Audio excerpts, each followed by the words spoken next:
Bismillahirrahmanirrahim. Assalamualaikum warahmatullahi wabarakatuh.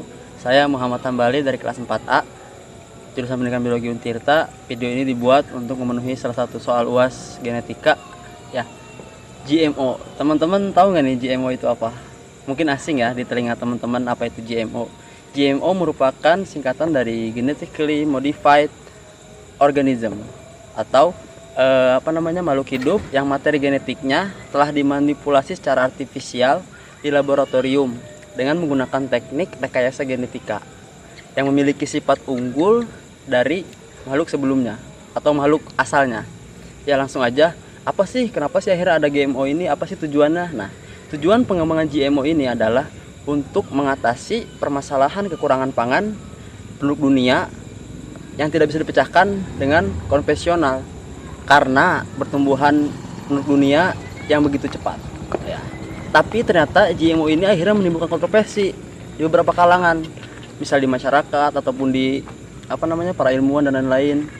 Nah, kontroversi yang terjadi di bidang lingkungan dan pertanian adalah pada dasarnya tidak selamanya pemindahan gen dapat dilakukan dengan rekayasa genetika, gitu kan. Pemindahan gen-gen tertentu pada makhluk hidup tertentu. Makhluk hidup tertentu aing salah penting basa-basi nanya. Lanjut itu Bisa dikat-kat gitu, Bang. Pada dasarnya tidak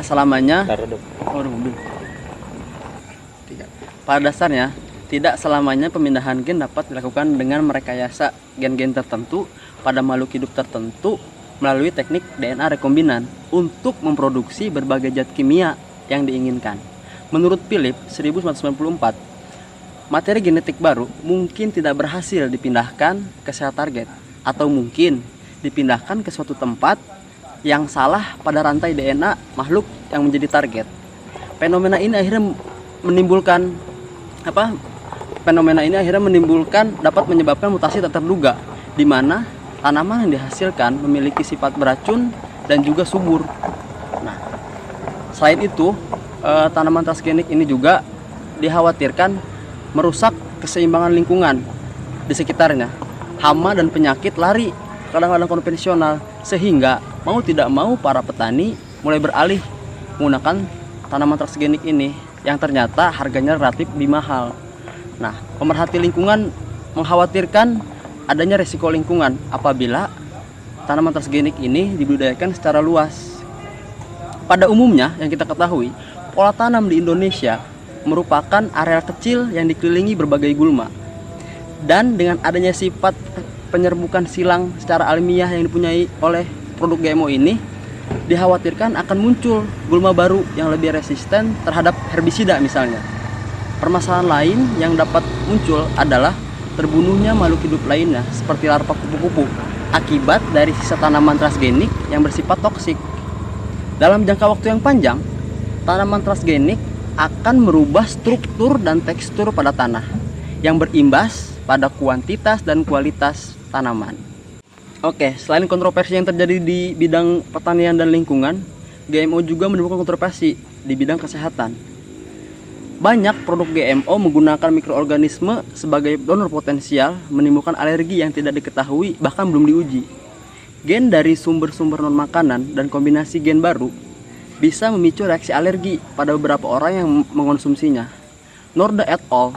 Tahun 1999 melaporkan bahwa kacang Brazil sebagai salah satu produk dari GMO ditarik dari penyebarannya. Mengapa demikian? Karena menyebabkan alergi pada konsumen.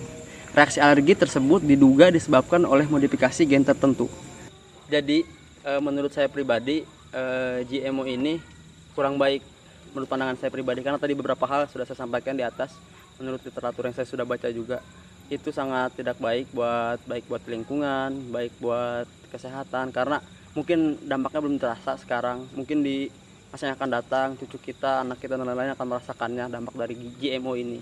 Nah, terus peran pemerintah dan ilmuwan sangat penting di sini, di mana pemerintah harus berhati-hati dengan bagaimana produk GMO yang masuk ke Indonesia dan lain-lain. Peran pemerintah sangat penting di sini. Ya, terima kasih. Wassalamualaikum warahmatullahi wabarakatuh.